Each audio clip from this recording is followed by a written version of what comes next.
क्रिस्त में मेरे प्यारे भाइयों और बहनों, पास्का का तीसरा इतवार है। पुनर्जीवित यीशु हम सबको उनके बारे में साक्षी देने के लिए बुलावा देते हैं। आज के सुसमाचार में प्रभु यीशु हम लोगों से कहते हैं, उनके नाम पर यरूशलेम से लेकर सभी राष्ट्रों को पाप क्षमा के लिए पश्चाताप का उपदेश दिया जाएगा। तुम लोग इन सब बातों का साक्षी हो। साक्षी कौन देता है? साक्षी वो इंसान देता है जो मौके पर हो और उस मौके पर घटित घटनाओं को डिस्क्राइब कर सके। अक्सर साक्षी कोर्ट में गवाही देने का काम आते हैं। यीशु के बारे में शिष्यों ने साक्षी दिया था, न केवल बातों से बल्कि अपने जीवन से भी। केवल यीशु के बारे में कहानी बताने से हम किसी का दिल नहीं छू पाएंगे, क्योंकि प्रभु के मृत्यु के बाद सिपाहियों ने कुछ पैसों के लिए झूठी कहानी बताई थी। परंतु जो व्यक्ति यीशु को अपने जीवन में अनुभव करता है, वही प्रभु के बारे में सच्ची साक्षी दे सकता है।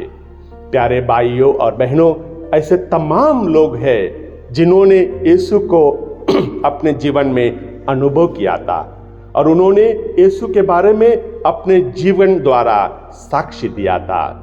उदाहरण के लिए संत मदर तेरेसा अनाथ, बीमार, जो लोग लाचार थे, उनकी सेवा करती है और उसके द्वारा वो प्रभु यीशु क्रिस्त की एक साक्षी बन जाती है। मशहूर पियानिस्ट अल्बर्ट स्वेजस अपना प्रोफेशन छोड़कर एक डॉक्टर बन जाते हैं और उसके बाद दूर दराज पर साउथ अफ्रीका में जाकर गरीब लोगों की सेवा करते हैं, प्रभु के लिए एक साक्षी बन जाते हैं।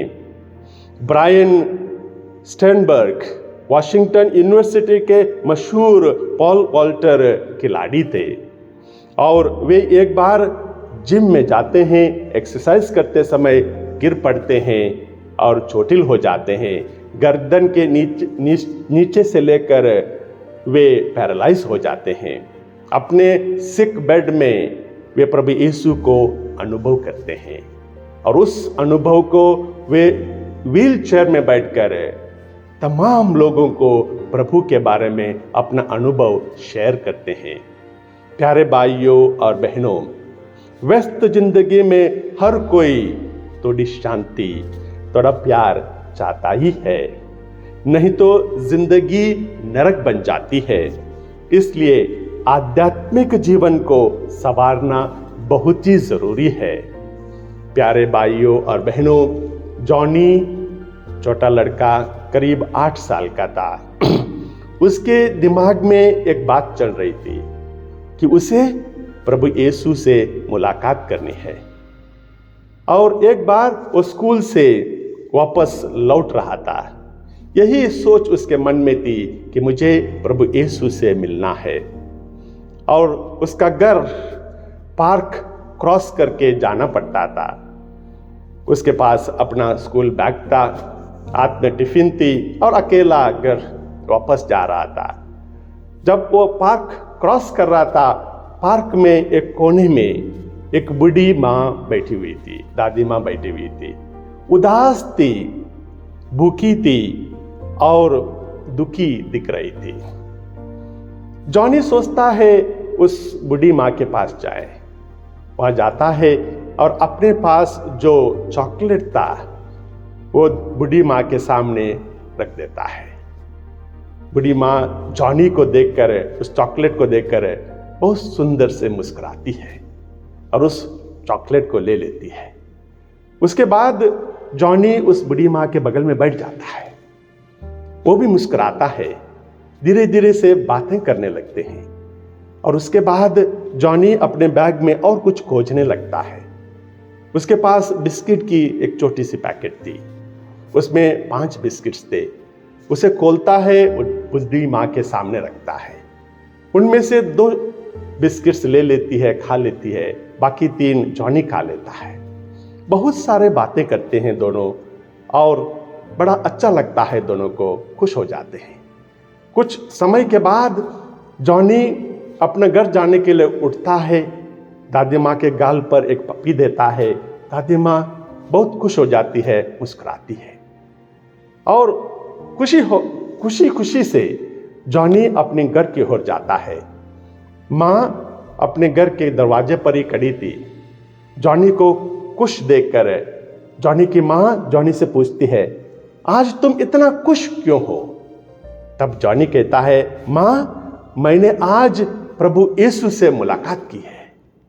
मैंने आज प्रभु यीशु को चॉकलेट दिया है, बिस्किट्स दिए हैं।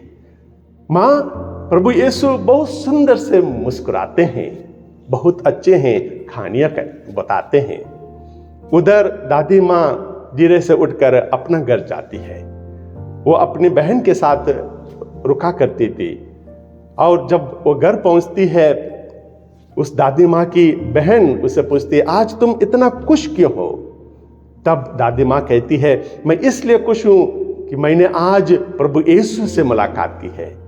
मैं सोच रही थी प्रभु यीशु शायद काफी बूढ़े होंगे, नहीं, काफी छोटे हैं। चॉकलेट देते हैं, बिस्किट्स देते हैं, बातें करते हैं, पप्पी देते हैं। वो बहुत ही अच्छे इंसान है। प्यारे भाइयों और बहनों, बहुत बार हम लोग छोटे छोटे चीजों को नजरअंदाज कर देते हैं, अंडर एस्टिमेट करते हैं, ग्रांटेड लेते हैं, जैसा कि अ touch, a smile, a kind word, a listening ear, an honest compliment or the smallest act of caring। हो सकता है दूर दराज पर जो अपने चाहने वाले हैं उनके लिए थोड़ा सा प्यार, उनका थोड़ा सा ध्यान रखना। वास्तव में यही छोटे छोटे चीजें हम लोगों की जिंदगी को बदल देता है। सवाल यह है, can I become God's instrument of love? Can I become God's instrument of love? क्या मैं प्रभु यीशु के लिए साक्षी बन सकता हूँ? प्रभु के शिष्य प्रभु के लिए साक्षी देते हैं। 3 सालों तक वे प्रभु के साथ रहे, प्रभु के मिशन कार्य को देखा, जो प्रभु यीशु ने अपने दैनिक जीवन में बहुत सारे लोगों को जो बीमार थे उनको चंगा किया, बहुत सारे लोगों का अपदूतों को निकाला, भूखों को खाना खिलाया और सुसमाचार को सुनाया।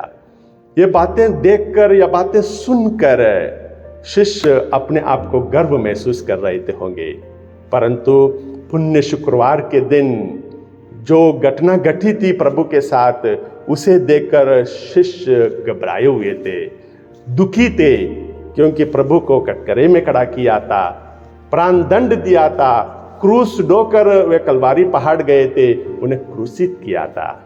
परंतु प्यारे भाइयों और बहनों, प्रभु यीशु क्रिस्त पास्का के बड़े सवेरे जी उठते हैं, बार बार शिष्यों से मिलते हैं और कहते हैं तुम्हें शांति मिले। और वही प्रभु यीशु क्रिस्त शिष्यों को एक मैंडेट देते हैं। मैंडेट यह थी कि तुम संसार के कोने कोने में जाओ, सुसमाचार सुनाओ, मेरी साक्षी दो। प्यारे भाइयों और बहनों, जब हम लोग हर रोज प्रार्थना करेंगे, हर रोज थोड़ा सा बाइबल पढ़ेंगे, हर रोज एक दूसरे को मदद करते रहेंगे, हम भी प्रभु के लिए साक्षी बन जाएंगे, एक दूसरे के लिए एक नमूना बन जाएंगे। आइए उसी प्रभु के लिए साक्षी बनते हुए एक अच्छा जीवन बिताने के लिए कोशिश करें। आमीन।